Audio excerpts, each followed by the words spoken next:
Welcome to But Still She Thrives. This is your host, Christy Jade. How are y'all doing this morning? We had a little technical difficulty today, so I am coming to you a little later than usual, and there's no intro or outro, so I can do a little song and dance if you want. A little jazz hands. Want to do it with me? Here we go. What can we say? Don't get in that sticky web of controlling narcissist. All right, let's dive in. Today, I am going to talk about 5 reasons why you shouldn't care about what people think, right? This is very hard for some of us who have gone through abuse because we were really kind of trained to really care what people thought or walk on eggshells, right? So as we are healing and entering new relationships, friendships, co-workerships, bossships, is that a word?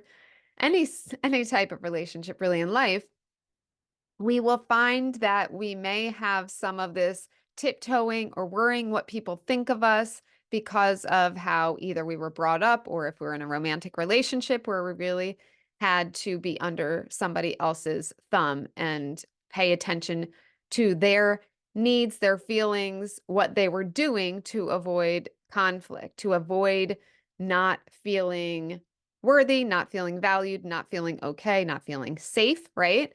So I'm going to talk about the reasons that we shouldn't care. Now that we're entering this 2.0 version of ourselves, damn, you look good, Queen.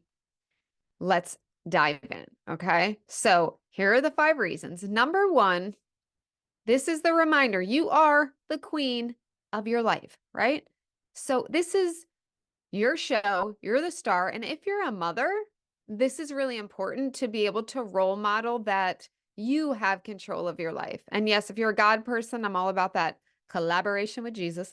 Um, but whatever higher power, yes, but you are the one leading your life. There is no one's opinion that matters more than God's or your own. So let that peanut gallery, right? Don't let them dictate your script, right? You have to take charge and set the stage and decide what is right for you, not what's right for somebody else, not what's right for society, what really works for you. And we will get into how you get in touch with that. I mean, I'm a big, big advocate of meditation and getting connected to yourself. And that is a huge part of my coaching, right? Connecting to yourself so you know what your desires are and you can live your life like a fabulous queen, right? Number 2, opinions are like emoji choices. Everybody has them. Everyone uses different ones, right? They're as common as hashtags on Instagram. Not everyone's going to like your filter, right? I've had people be like, "Are you using a filter?" Yeah, if I want to use a filter, I don't care. This is my life. If I want to look like a flawless queen on one picture and then look like I just woke up and my wrinkles are hanging out and sagging around, I can do that, right? This is my life. So, but everybody's got an opinion, right? Everyone is going to have opinion and nobody's are ever going to be the same. So if you try to please everybody and you try to make everybody like you or everyone agree with you or everyone, this is my big one, okay? Everybody understand you, that is never going to happen. A lot of us with abuse, I mean, that was my compulsion for a while, was feeling misunderstood. Like when I would try to do something helpful, someone might take it another way or whatever. And that like drove me up the wall. Now I'm like, dude, if they don't want to take me for who I am, or they don't want to meet me halfway or want to see where I'm coming from when we're on the same team, that's not somebody I want on my team. Can I get a what, right? The haters can find another feed to scroll through. All right. Number 3, comparison is the thief of joy. We are on social media all the time, scrolling and looking and seeing what everyone else is doing, right? A lot of it is fake news. Fake book, that's what they call it, right? Insta fake and insta scam. I don't know. And I don't think people like it's done intentionally. Look, I mean, I use filters sometimes. Like I shine the light on a lot of happy things. Um, is my life perfect? No, but that's, it's kind of like a highlight reel, right? And especially like with certain people's businesses, you want to put your best face forward. If you're selling makeup, you're obviously going to get on there looking glam. Um, but I find I try to show both sides. Um, is do you risk then getting more like nasty comments when in my YouTube days, you know, I had 30,000 subscribers, a lot of engagement. I would get some horrible comments. I had to have some thick skin, right? Um, but that's the thing. You have to release because you realize nobody's perfect. The person that is commenting to you, if it's not just a regular old troll, has insecurities of their own. They're not perfect. And authenticity is actually your superpower. So that's the reason here. We need to be authentic. Does that mean you never show your happy times? You never show a filter? You never talk about, or you always, you know, talk about all the bad things and just like puke your, you know, negativity around? No. But you can show both. You can highlight more of the positive if you want. This, again, this is your life. This is your whatever, your social media, your what you feel comfortable with sharing. But being authentic will attract your people. I feel like that's something huge. I've always been a pretty authentic person. If you've been following me, you know that I'm pretty direct. I'm pretty real. I will talk to you about my faults. I will talk to you about bad things that have happened to me. Um, but comparing and trying to fit into someone else's mold is never going to lead you to joy or attract the friends or a romantic ship or whatever into your life. Because the more real you are, the easier it is for your people to see you and find you. I found that in my whole healing journey. When I started not taking poor behavior from anybody, it was like I went out there with a machete and was like, no, no, no, I don't like how you're treating me. I don't like how you're treating me. When I did that and I opened myself up to what I really actually deserved, and that's part of this too. Part of your mold, it's not just, oh, your quirks and this and that and being, quote, real. It's also saying, what do I really deserve? How do I really want to be treated? And when you can claim that, your whole world will shift and you will attract people that treat you so well, like the queen you are, and lift you up and you lift them up, right? So being authentic will attract better things happening to you in your life and better people entering your life. Number 5, last but not least, your happiness, your peace, your joy, all of that good stuff that we're like, yeah, that's what we want. You might say you want it, but it's a non-negotiable. Like this is, if you are looking to step into this new identity in a way from after you've gone through some crap in your life, you cannot compromise. If you're setting your own standard, it's got to be unshakable, unmessable with. Is that a word?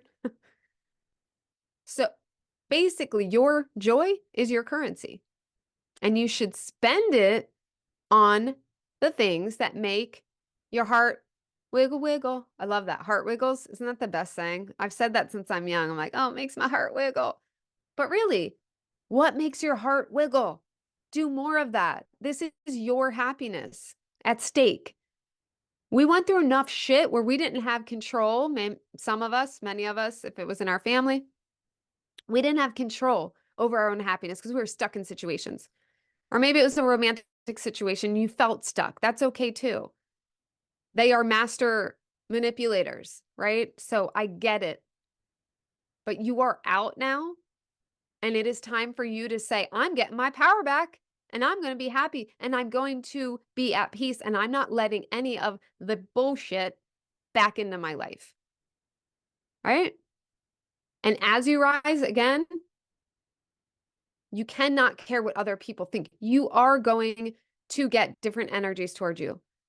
Sometimes people don't know what to do with the energy of somebody who knows their worth.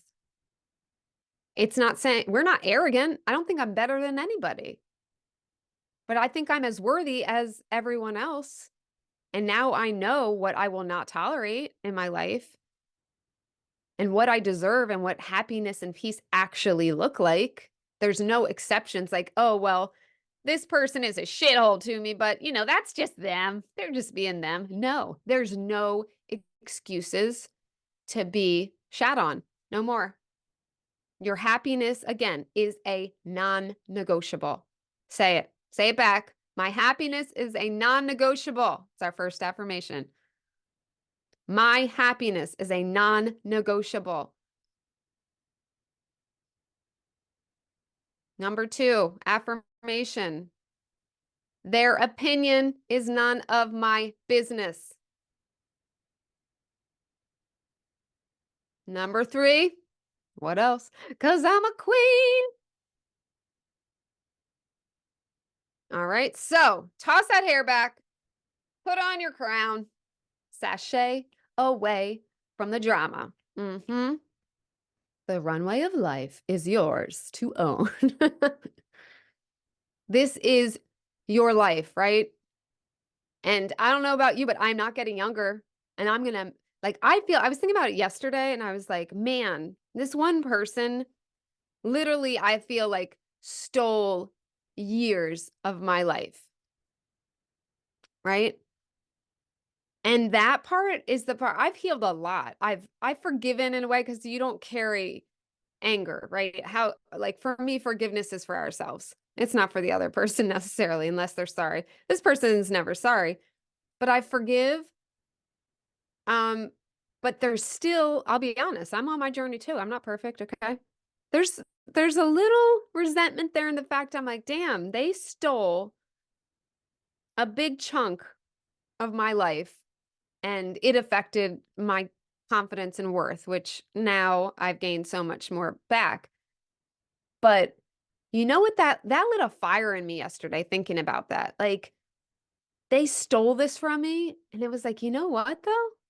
I'm going to make up for that shit. I'm going to make up for that lost time. You know? And not to get back at them, but for me. This is my life. I've one life. So instead of anybody sitting in victimhood and rolling around in it, look, you get a good excuse to sit in victimhood. When you first come out of shit, roll around, get help, heal. But once you can grab a little power and say, I know I'm worth more, I'm ready, you've got to go all in and make up for that lost time. There's so much life and there's so many amazing people, so many amazing things we can do. I get to do this now. I get to do a podcast and help other people. I get to love what I do. I get to live a life of joy. I get to have a husband that treats me like a dang queen. I get to have a daughter that I have been teaching mindset and energy work and boundaries since she's 2 years old, right? Like, there's still so much greatness out there. I get to travel. I get to spend time with amazing friends that are just so uplifting and authentic. There's that word. So you get to choose to make up for that lost time. I get it, girl. I get it looking back and I'm like, damn, all those years. I was like yesterday, I was like, imagine, like, I'm a queen. We're all queens, right? But I'm a queen now.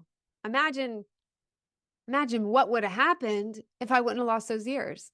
But then I'd remember there's always God's plan. I probably, if I didn't go through what I went through, I wouldn't be here talking and helping other people. So that's my journey, right?